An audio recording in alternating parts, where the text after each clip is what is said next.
Spreaders are used to apply fertilizers and pesticides on lawns, flowers, and shrubs.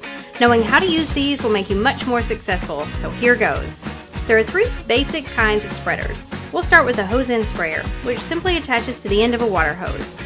These have a bottle for the concentrated chemical to go in, or some bottles like these fit directly on the sprayer, no mixing needed.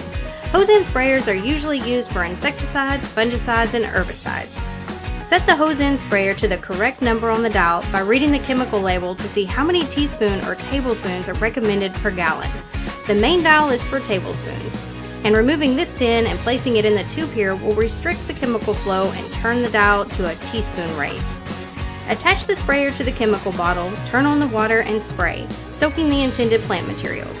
Coverage is key for control, so spray both the top and underside of leaves and trunk, plus any debris under the plant.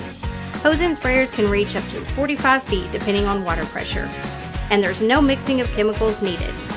Pump-up sprayers are great for weed control. Measure the chemical according to directions, add it to the container, then add the recommended amount of spreader sticker to increase the chemical's effectiveness. Put the lid on and swirl it around to mix it. Pump the sprayer up, adjust the nozzle for spray pattern, and spray. Last would be a no-fog sprayer, which is used to apply a water-soluble fertilizer such as VR61.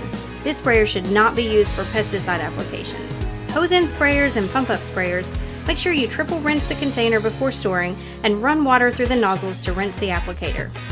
Be sure to read all chemical labels carefully and follow directions. That's it! And remember, great gardens start with good earth.